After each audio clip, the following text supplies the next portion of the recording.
Welcome to the Winners Win podcast, the podcast that highlights awesome people in Kansas City and the secrets to their success. I'm your host, Jaime Simpson. I'm the Chief Operating Officer of NetStandard right here in Kansas City. At NetStandard, we manage technology so that our clients can focus on running their business. Today's guest is Kara Lowe. She's the President and CEO of the Kansas City Tech Council.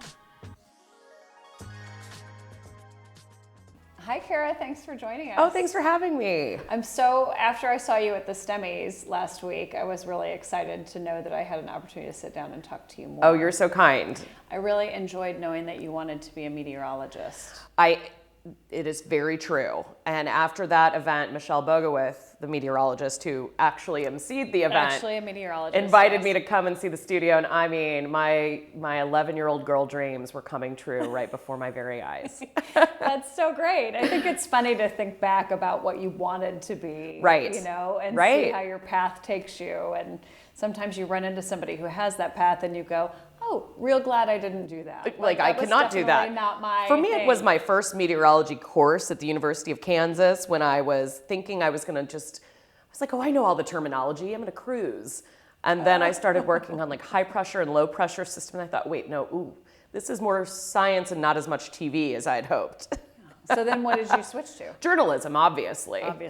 I also was a KU journalism grad. I love that. Yeah. So I'm in we good have company. that in common. Yeah. I actually, this is a total boring aside, but I went to the KU game last week and I sit down in these seats and my advisor was in the seat behind me. And I'm with my daughter, my 16-year-old, and I'm like, and I turned around, I'm like, you were my advisor. I love that. And of course he was like, yeah, I remember you. I thought you don't. There's no way you do. It's been like 30 that's so years. exciting. But it was really fun. So yes, that's my KU journalism. Well, it was a really special place. Loved being in Stauffer Flint. It's just... He was telling me about all the things they're they've expanding done to it. Yes, Yeah. I'm sure Rock you're chalk. in on all of that. Good for you. Yeah. So let's start. This is a Winners Win podcast. So I'd like to start by asking you about a memorable win. What is your first memorable experience winning something? Oh, wow. Just in life. Okay. Well, anything. You know what? I have a really great answer to this question, and it's going to be more about our family, my immediate family growing up. We have, and this is always my two truths and a lie question. Okay, great. Answer Got to. it. Yeah. So my parents have won cars in two different raffles, separated by like a decade. That's cool. And so the first time it was, elation. I was probably 5 or 6. And then the second time I'm in high school and my dad went to Bishop Ward over in Kansas City, Kansas. And at their auction, they have a car raffle and his siblings, he's one of 8. There are maybe 6 or 7 siblings at this auction. Call him, Bobby, you'll never believe it. You won the car. And he thinks for sure they are pulling his leg because he's won another one. Right. Yes. But no, that Chevy Cavalier was ours, and actually later became mine. So it was my win. That's awesome. So when I was in college, my grandfather was the mayor of Independence before I was born. So he always gave money to the mayor's Christmas tree fund at Independence. Well, that year he must have mixed up the envelopes, and he accidentally gave his money to Kansas City that was raffling off a car, and he won it. At this point, my grandfather was like maybe 83, something like that, and he won a BMW Z3, like this tiny little stick shift sports car. And my boyfriend at the time was just dying because he wanted that car so bad. And then, of course, because my grandfather felt so bad about contributing to Kansas City, not to Independence, he took the cash payout and gave it to Independence. Oh my gosh. So we didn't get the car. But every time I see one of those, I think that could have been mine. What an ethical politician. I love that for him. I think he really did not think that me driving a sports car was a great... Zipping around in your Z3? It was probably not. It was not a great driver. It's a well-known fact. So that would have been really bad. But anyway, well, that's really cool. It's fun to know something about that. How many brothers and sisters did you have? So I just have one sister, really but we have oodles and oodles of cousins. So I have... Yeah, I mean, what's interesting is all 8 of my dad's siblings ended up staying in Kansas City. So most of my cousins are in Kansas City, that's fun. Can't You can't walk a couple blocks in Wyandotte County without running into a Bridenstine, which is my maiden name. Oh, that's great. That's great. Yeah. Well, most people know you because you're the head of the Casey Tech Council, the CEO, right? Is that your official title? Right. Correct. Yeah. I know it. I knew it was really important, but I couldn't remember exactly whether you were a director or the anything that just denotes supreme power. You feel free to throw that word my way, and I'll answer to it. Yeah. Queen of everything is perfect. Good. Oh, yeah. Whatever. Yeah, that's in small print on the business card. So, but you were a journalism major, and not a techie. So how can you tell us a little bit about your journey to that? Yeah, experience? The short answer is fake it till you make it, but the real answer is real strategy. It really is. Good. I think the through line of my entire career has been Kansas City and championing things that make Kansas City better, a better place to live, a better place to work. I am from Kansas City. I'm proud to be from this area. I came right back here after I graduated at KU. And my first job outside of actually was hired while I was still at KU, which was very, very fortunate for me. Nice. Was to run the Plaza Art Fair and Plaza Lighting Ceremony for the company that at the time owned those properties. Oh, that's fun. So I ran events, I worked on PR and marketing, worked on promotions, and I loved it. I loved being in the thick of things. And the cool thing is, when you work on the plaza, cool stuff kind of tends to find its way to you too. So the MLB All-Star Parade happened on our property while we were there. They laid red carpet out across, the entire Country Club Plaza. It was so cool. Tim Gunn came and did a fashion show while we were there. I mean, there were just really cool things that happened that made you so proud to be the kind of face of this really important asset in Kansas City.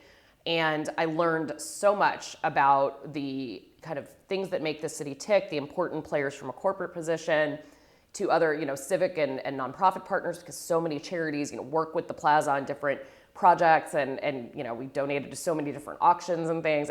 You just find yourself getting this master class. And what was interesting is at the kind of time where I was ending my time on the plaza and I took a job out at Town Center in Leawood, kind of the job I reported to on the plaza, I was also in the Centurions program that the Kansas City Chamber runs.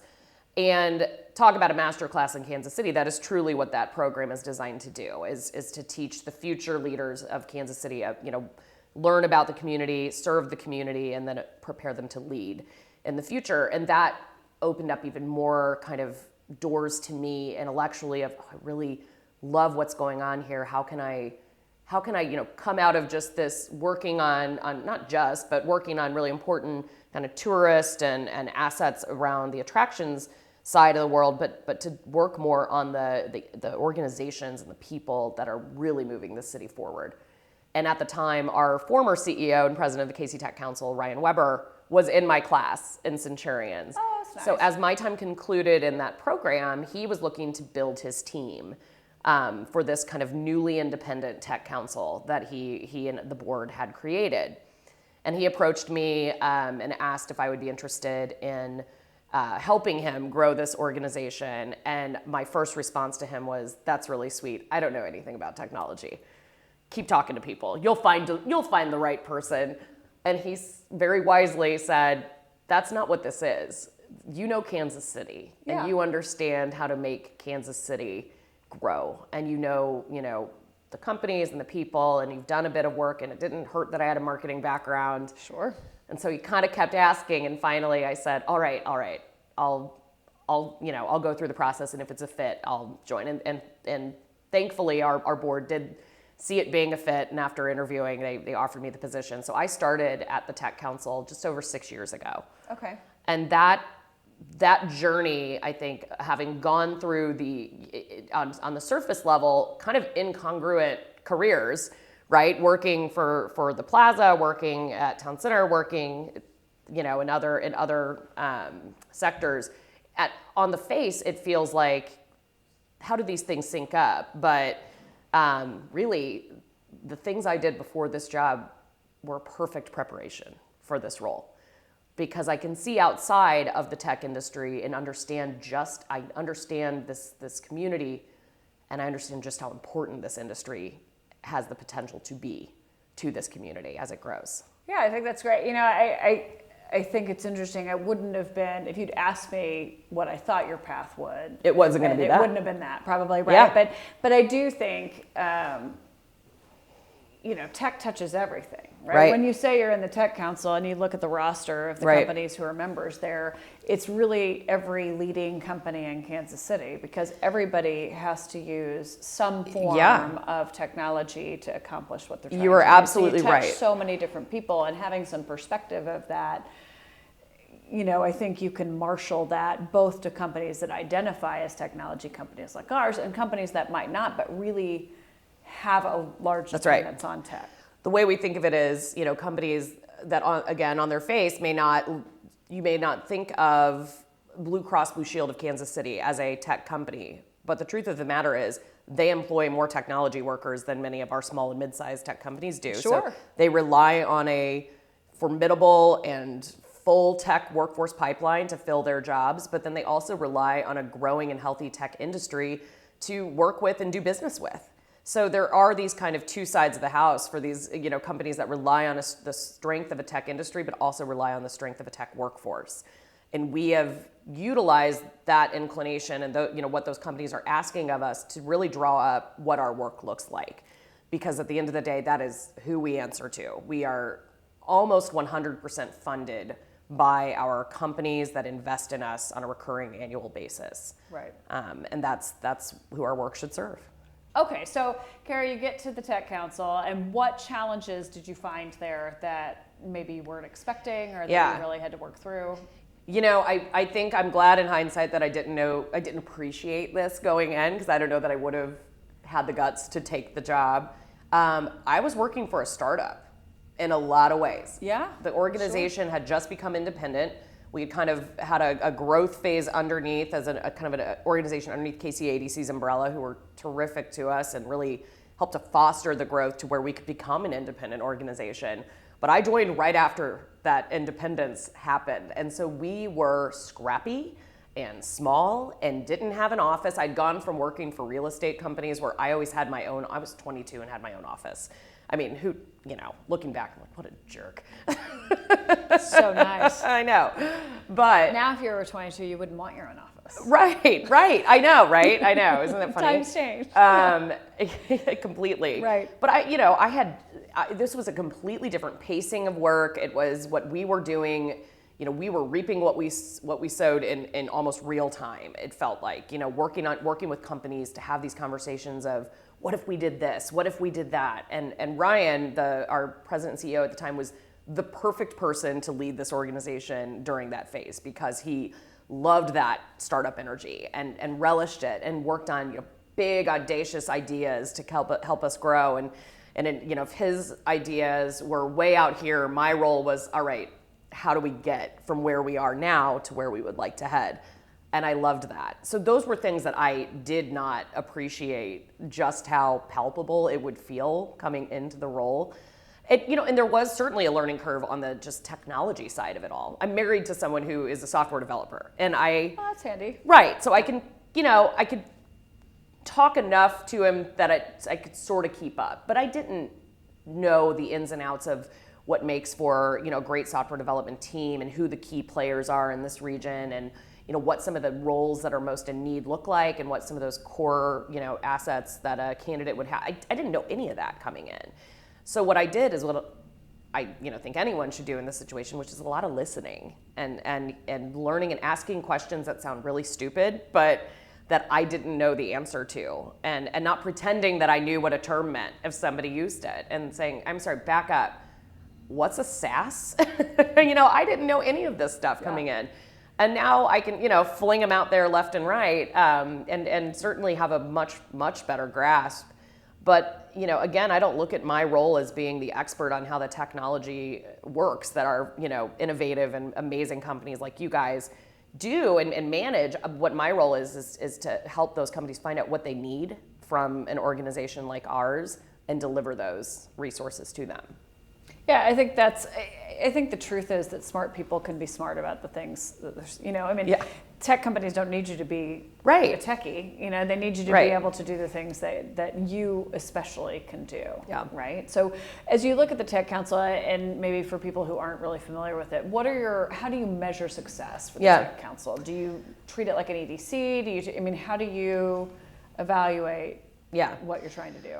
So I think there's a couple different ways. I'll back up and kind of give an outlay of what it is that we do. So we're an organization that's membership based. We have nearly 200 member and sponsor companies and organizations, I should say, because we have a lot of higher ed and and other kind of community organizations that invest in us.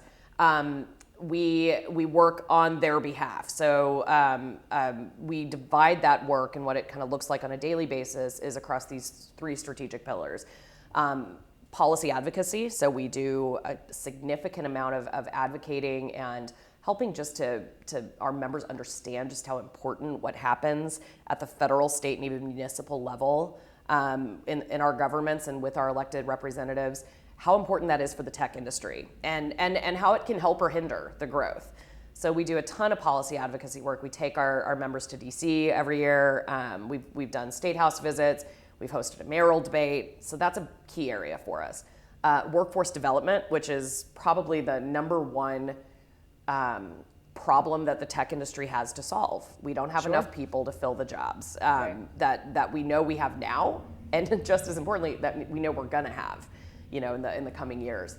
So we work on kind of multiple different vectors into the workforce development piece. So we have a tech apprenticeship program that we run that is designed to focus on getting underrepresented communities onto the path toward tech careers. Yeah, I loved when you talked about that at the STEM Awards last week, because it wasn't something, and we're a member of the Tech Council, and I admittedly don't know nearly enough about all the different things you do, but I think that's such a great opportunity for people. It's huge. I loved the stories too about people pivoting into technology, because I think a lot of people, especially women, wouldn't ever picture themselves in a strong technology-focused career, but they may have the perfect skills for it and just not have recognized it as being such, and so I love some of those stories, and I think the more we tell those stories and the more we talk to young people who are trying to figure out what they're going to do, I think if they see a wider range of options, I think the apprenticeship is a great way to do that. That was such a neat There idea. isn't a linear path into tech. The secret is you're talking to 2 people who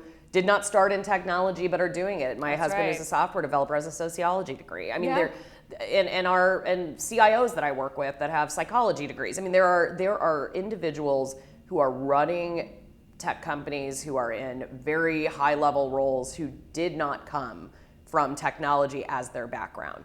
So the thing is, these stories are already happening. Yeah. But what if we create, and this is kind of what excited us about this apprenticeship program, what if we create a more systemic way to get those individuals who have these potential to be a terrific technologist, to find them a path if they can't find it for themselves. And in a lot of cases, those individuals who have trouble being able to navigate that path come from underrepresented communities. They're people of color, they're women, and in our apprenticeship program, we also include veterans as part of that.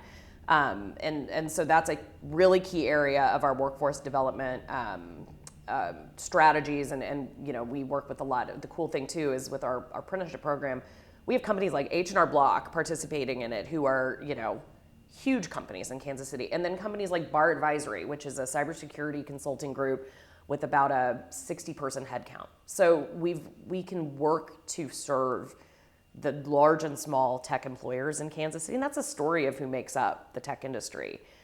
Sure. And we focus on the company's need and work backwards to find them that candidate, which is what we should do. We serve the companies. We're not in the business of creating curriculum and training, but what we are in the business of is linking arms with those who do a really great job with that and creating a program that delivers results for the companies.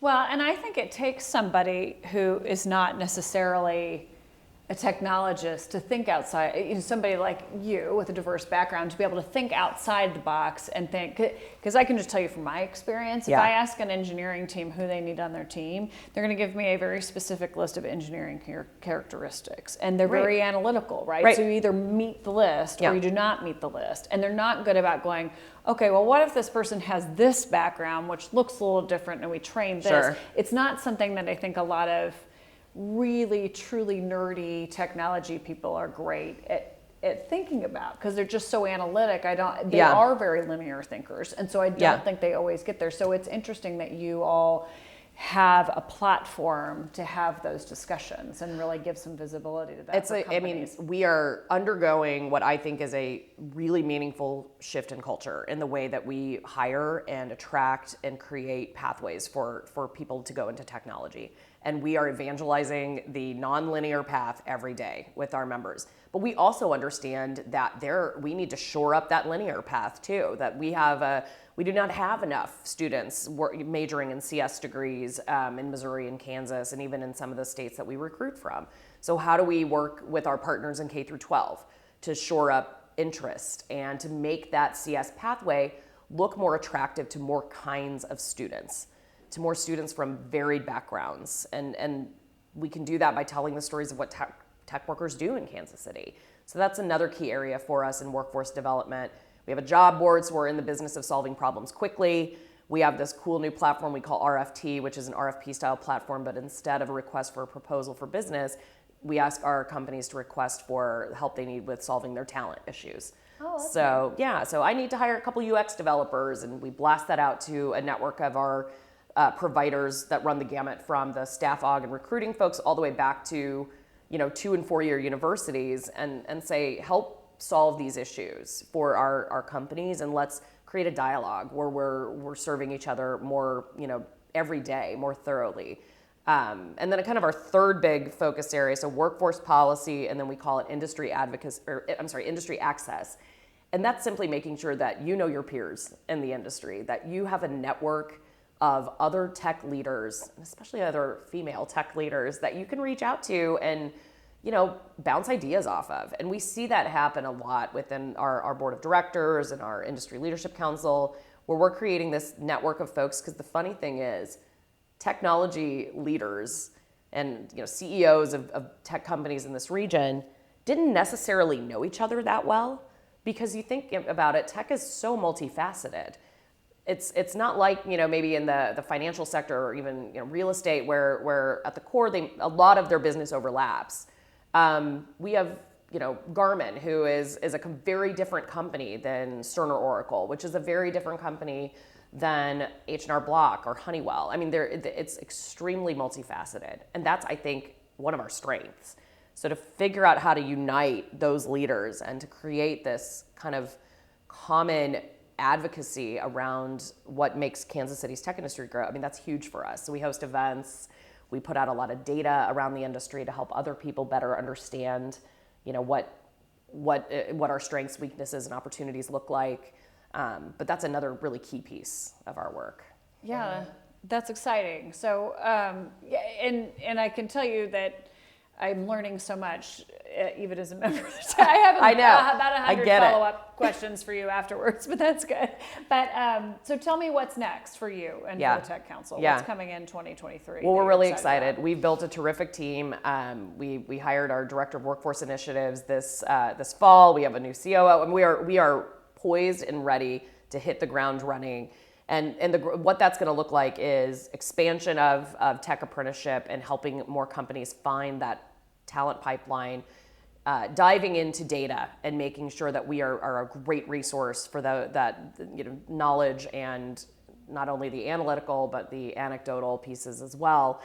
And then making sure we're a great conduit to the entrepreneurship community, to the policy and legislative community, and just utilizing the strength that we have, which is our people, and not just our team, but the extension of our team, which is our board and the companies that we serve, to advocate and grow what is, I think, the industry in Kansas City with the biggest opportunity ahead of it. And we take that really seriously, and we're really excited about where we're headed. That's great. I mean, I think it's interesting. A lot of the things you're trying to do with the Tech Council really mimic the things that the businesses that we talk to and work with are trying to do now too. You know, That's how do we no get better at analytics, and how do we get better talent? And That's right. You're solving a lot of those same problems. So I think that's really, I think we can all relate to that. Yeah. Well, yeah. Well, the last question I'll ask you, and I ask everybody this, but you have 2 kids. We were talking about your kids earlier. So if you could take all of the things you've learned in your storied career so far, what one nugget of advice would you give to your kids about how to approach what they do? Everything is temporary. From your challenges to, that you've got to be, you can't kind of be too stuck in one particular scenario, that you pick up nuggets along the way and move on to the next and continue to grow and get better. And I think a lot of times I wish I could have told my, teenage self that, where you feel like the world is collapsing around me. Everything is temporary. Right. The good things too. So hold on to those and make the most of them. But the bad stuff, this too shall pass. And I don't know that that's as much career focused, but it certainly can be applied to it. But I think it's just it's something I think my parents tried to instill in me too, and it serves me well when it needs to. I think on both sides that's good. Yeah, I think that's great advice. Well, thank you, Kara, for being here. I appreciate you spending time with us this morning. Yeah. Oh, delighted to. Thanks.